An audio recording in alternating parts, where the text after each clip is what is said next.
This is a U.S. China Media Brief produced by the UCLA Asian American Studies Center. The U.S. China Media Brief features interviews with experts and other prominent individuals involved in studying and documenting the dynamic and ever-evolving relationship between the United States of America and the People's Republic of China. I'm Russell Leong, Director of the U.S. China Media Brief of the UCLA Asian American Studies Center. Our purpose is to provide a more balanced view of U.S.-China relations for the U.S. media through our media brief and website. Chinese people in the daily experience there, they have their own freedom. Within their own culture, within their own political system, they do what they like, what they want. They may not be able to do certain things, such as to harm the national unity, for example, or to discredit their nation in front of the world, or etc., etc. And then within their own national law, the national culture and political culture, or their own system, some sort of treason or some sort of anti-China bashing as the Western media does, that can be properly dealt with by the law and within the system. What I'm saying, with the limited resources, within the only 30-year-long very short period, and then as a developing country, and at the same time dealing with American power, still continues to militarily challenging, and throughout the world still demonizing my country, meaning your country, the China. And so it's a simultaneously a multiple challenge coming after the China, but at the same time Chinese government and people should and want to continue their economic development, to deal with their own economic issues. So it's a huge, not easy, in and out of the country, domestic and international challenge coming to them.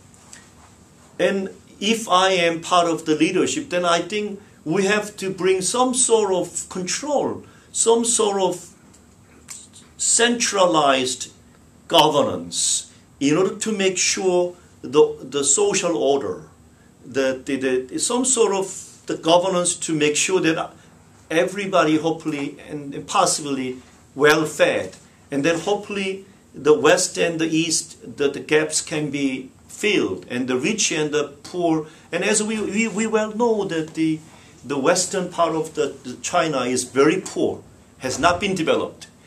And I believe, I hope, the leadership, as they have publicly professed, they can continue next to 20, 30 years to develop the western part of the country in order to bring some balance between the East and the West, etc., etc. South Korea is only 45 million. The small one nation is one language, one culture. It's different from the nation speaks 56 different languages, 56 different ethnic backgrounds and traditions. So that we shouldn't expect one criterion can be applied to every situation. Situations can be different. We must honor, we must respect the differences this gentleman has from my context.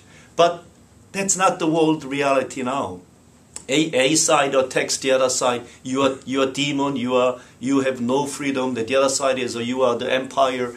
And I don't think this sort of finger pointing and then interfering of other nations' national struggles will not serve the region and the world for the sake of peaceful coexistence. So I argue that the harmonious cooperation, not because this is what the Chinese government said. As I said in my dissertation before Hu Jintao said, I said harmony is one of the most fundamental philosophical ethos in the Eastern philosophy. It's in China, in Korea, in other parts of the region. The harmony is a fundamental philosophical core ethos. So I am encouraged, I'm deeply encouraged to get to know the Chinese government philosophical foundation is based upon the harmonious cooperation. Whoa! And I am happy to get to know that. So I am talking about this new finding wherever I go, wherever I speak, that we must honor this not as the exclusively Chinese right. It should be everybody's right for the harmonious cooperation. Again and again and again, that the China in near future, if Chinese economic and social-political global leadership continues, and that will bring some sort of balance so that America can become a normal state. I mean, as a global power, not anymore the only global power, but as a responsible global power with other global powers.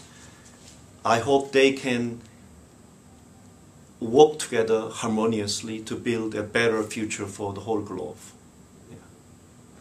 Okay, thank you for your treatise on harmony and cooperation. I know, I think we were together in Chongqing and you talked about it, and you're going to be speaking tonight. Yeah, tonight. Tonight, so we don't want to tire you out. The preceding copyrighted program is a property of the University of California, Los Angeles. All rights reserved. It may be used freely for educational and not-for-profit activities. For other uses or to make an inquiry, please contact the Asian American Studies Center at UCLA.